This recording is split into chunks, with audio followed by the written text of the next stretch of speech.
Om Namo Bhagavate Vasudevaya.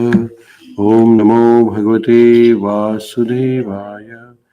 Om Namo Bhagavate Vasudevaya. Narayanam Namaskrutyam Naram Chaiva Narottamam Devi Saraswati Vyasam Tato Jayamudirait Nashtaprayeshu Bhadreshu Nityam Bhagavata Sevaya Bhagavatim Uttama Shloke Bhaktir Bhavati Naishtaki. Prandraj Śrīmad-Bhāgavatam ki jai. We're reading Śrīmad-Bhāgavatam, 3rd canto, 22nd chapter, titled as The Marriage of Kardama Muni and Devahūti, text number 26 and 27. So, Emperor Maharaj Swayambhuva Manu, he handed over his daughter to the most suitable husband, Kardama Muni. And when their marriage was performed, Maharaj Swayambhuva Manu donated lots of jewelries, clothes, household articles to the couple. And in this way, Maharaj Swayambhuva Manu and his wife Satarupa, they relieved themselves from the responsibility by handing over their daughter to Kardama Muni. Maharaj Swayambhuva Manu, when his daughter got married, he was very much affectionate to his daughter. So, because of the separation, his mind was agitated, and he embraced his daughter with affection, and there were tears flowing from his eyes because of separation. And he was very much affectionate, and he cried, "My dear daughter, I do not want to leave you, but it is the Vedic tradition that daughter has to be married to the suitable man." And in this way, Maharaj Swayambhuva Manu handed over his daughter to Kardama Muni. And now Maharaj Swayambhuva Manu, along with his wife Satrupa, they are leaving the Bindu Sarovar. That's where the marriage of Swayambhuva, he is leaving the forest where by the Bindu Sarovar. That's where Kardama Muni was doing tapasya, and Maharaj Swayambhuva Manu is now going back to his own kingdom. From the forest, he is going back to his own kingdom. So in this shloka, the return journey is described. And in this shloka, we can see how ancient places were structured, what was sort of architecture there in the ancient times. So here, shloka, Maitreya Rishi is describing to Vidurji, Amantriyatam muni varam Anugnata sahanuga Prathasthe ratham aruhya Sabharya swapuram nrupa Ubhayor rishi kulyaha Sarasvatya shurodasho Rishinam upasantanam Pashyam ashrama sampadaha. So in this way, Amantriya, after taking permission from Kardama Muni, Swayambhuva Manu, he mounted on his chariot with his wife Satarupa, and he started his return journey back to his own capital. His capital at that time, the name of the capital is mentioned in the next few shlokas, was Barhishmati. That was the name of the capital, Barhishmati Namapuri. So from the forest, he is going to his own capital. Along the way, what did he see? That detailed description is here in Śrīmad-Bhāgavatam.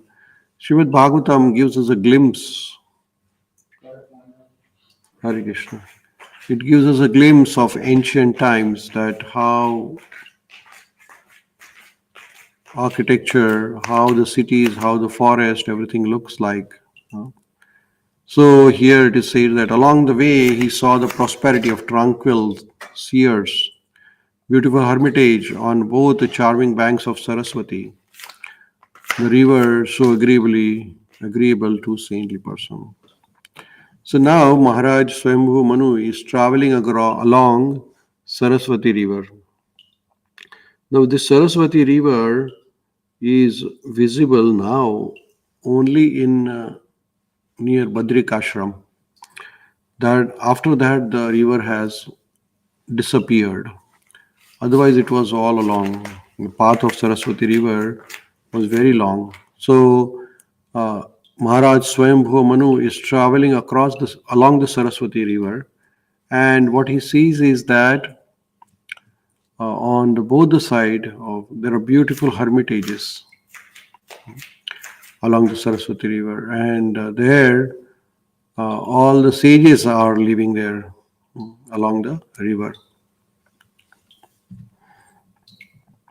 In the purport, Srila Prabhupada explains, as the cities are constructed in the modern age with great engineering and architectural craftsmanship, so in the days gone by, there were neighborhoods called Rishikulas, where saintly persons resided. So here it is mentioned that Ubhayor Rishikulaya. Rishikulaya means the places where rishis, the saintly people, used to live. In the big cities, the rishis or saintly people don't live. They live along the quiet places. So here, Rishikulas where great saintly persons resided. So Kardama Muni also was a great rishi, and he was residing by Saraswati river. In India, there are still many magnificent places for spiritual understanding. So, whenever we go to any place, the place has its own importance. And here we can see that some places in Bharatvarsha still they are there for the spiritual development. There are many rishis and saintly persons living in nice cottages on the banks of Ganga and Yamuna for the purpose of spiritual cultivation. So if you really want to develop spiritually, you have to live in a holy place. And what holy place can be better than living along the banks of the holy river? The places like Haridwar, Rishikesh, Vrindavan, all these places are along the holy rivers. So when you stay there, you can develop your spiritual advancement very quickly. So Maharaj Swambhu Manu, when he was returning back, he saw that along the bank of Saraswati river, lots of rishi ashrams were there. While passing through the Rishikulas, the king and his party were very much satisfied with the beauty of cottages and hermitages. So all the ashramas, the cottages, were not like a very opulent houses, but very humble settings. But Maharaj saw that all the rishis were doing tapasya along that. So he was very happy. It is stated here, Pashyan Ashrama Sampada. The great sages had no skyscrapers, but the hermitage were so beautiful that king was very much pleased at the sight. So not very, very big buildings like current age, but all these were very humble places. And when Maharaj Swambhu Manu was passing through the forest, he saw that the sages were very tranquilly and doing the meditation, tapasya. The modern cities are not convenient places for doing tapasya because there are a lot of distractions. But when we do tapasya in a quiet place, then there is no distraction. You can focus on the Krishna very nicely. So in this way, Maharaj Swambhu Manu, he was noticing the ashramas all over. The ashramas are reduced nowadays. Nowadays is big, big buildings which are not conducive for the spiritual advancement. We are living in a jungle of concrete. Well, in the olden times, there were jungle of real housing, real forest. So in this way, we can see from the Śrīmad-Bhāgavatam the glimpse of ancient times, right? So with that, we'll pause here. We'll continue our study of Śrīmad-Bhāgavatam next time. Grantaraj Śrīmad-Bhāgavatam ki jai. Srila Prabhupada